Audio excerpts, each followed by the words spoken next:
Okay, good morning to my spirit guides and good morning to all. So spirit guides, today I thought I might ask a little bit about the veil specifically, and then some other kind of follow-up questions.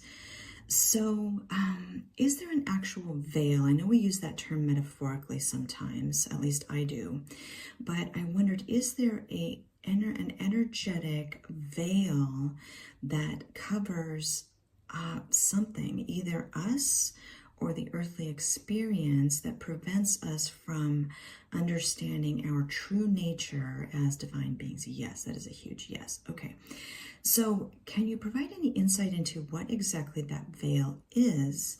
And if it's, I know that's kind of a two-pronged question, but if it's more of a veil on our own experience, meaning coming from inside us, or is this a veil that is external to us, if that makes sense? T-H-E, the, V-E-I-L, veil, I-S is, W-I-T-H-I-N, within, Y-O-U, the veil is within you. Okay, so it's not an energetic field outside of our experience. The veil is actually kind of like a limitation, is what I'm guessing, upon our ability to see what's really going on. Okay, that's really interesting. So is the veil within us starting to fade or something to that effect? Yes. Okay. And is the veil thinning on an individual basis? Yes. Okay.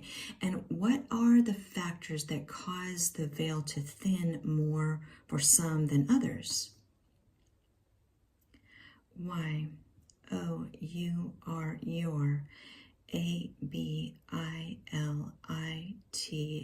your ability, T-O-2, L-O-V-E, your ability to love.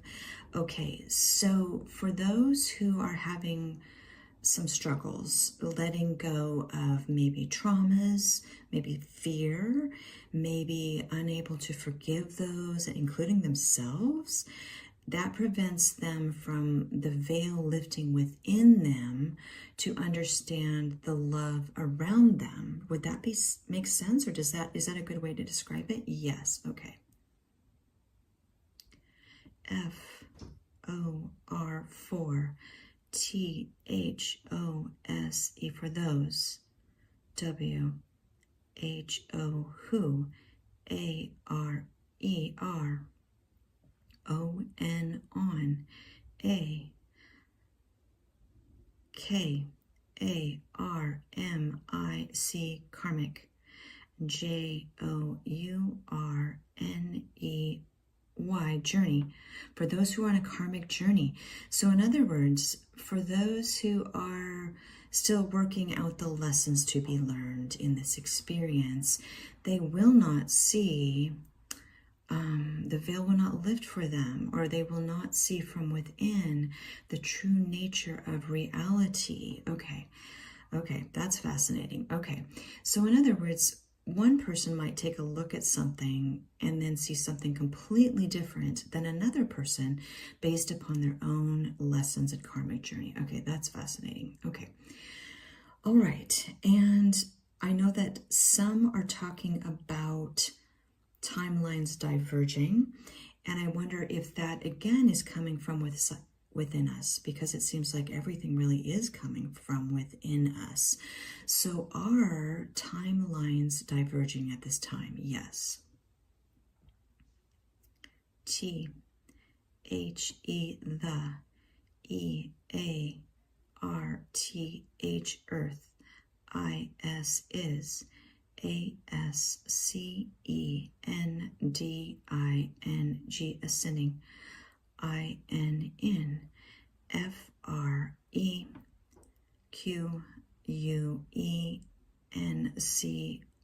The earth is ascending in frequency, and the earth can't take the lower vibrational experiences or traumas or fear with her. Would that be a good way to describe it? Yes, and that is a huge yes. So the earth needs to go into her new frequency, which I believe we've talked about as unity consciousness or 5D, and she cannot take those lower vibrations with her. Okay, so therein lies the divergence. I would think that those who are still on the karmic journey will remain in a different timeline than those who are moving with her into the next frequency. Yes, okay. Is there anything else you'd like to provide on that particular issue? Yes. D-O, do, N-O-T, not, B-E-B-A-F, R-A-I-D, do not be afraid. Okay, because all paths lead back to source. All paths lead back to source because we are source. We can't be anything but source because that is who and what we are. Okay. But for those who want to ascend to the next frequency and they are beginning to feel more love in their hearts, what should they do in order to just be on a path to making sure that that's the timeline they wish to be on? What should they do? T-H-E-Y, they. S-H-O-U-L-D, should. F-I-N-D, find. L-O-V-E, they should find love. That's all they have to do is to find love. Okay, wonderful. Thank you, Spirit Guides. I just wanted to ask really quickly, because you know that I've been a little bit focused on this lately, is all the activity in the clouds and in the skies. And I know that Jesus mentioned in a prior session that we could be looking to the skies for things changing soon. With an open heart, look to the skies. And I, of course, have been doing that anyway.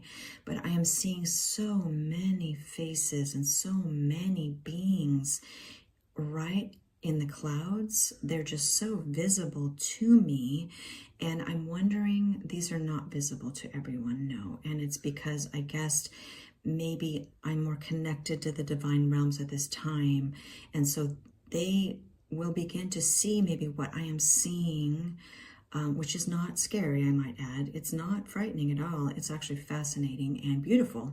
That's what I would describe it as.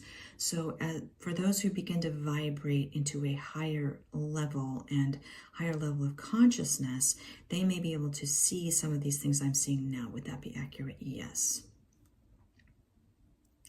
Y-O-U-A-R-E-R-V-I-B-R-A-T-I-N-G, vibrating. A-T-A, H-I-G-H, high, F-R-E-Q-U-E-N-C-Y, frequency. Okay, yes, and again, I'm not special by any stretch of the imagination. I've had to do some work myself to forgive because I'm very much in this incarnation just like everybody else. And I've had to go through what I've been holding on to, fears, judgments, traumas, all of the things that go on in a human lifetime to try to forgive and find the love. And it has not always been easy, as my spirit guides know. So as we've mentioned before, it takes some work and some introspection, and it is not always an easy journey to take a look in the mirror and see what you can let go of yourself to forgive. So, but you absolutely can do it, and it is amazing when you get to that point. And well worth the effort is what I would say. So, okay. Thanks, Spirit Guides. Is there anything else you'd like to add at this time? Yes. W-E-We-L-O-V-E, love. Y-O-U, we love you. Okay, thank you, Spirit Guides. I am grateful to you, and we look forward to connecting to you soon. Thank you.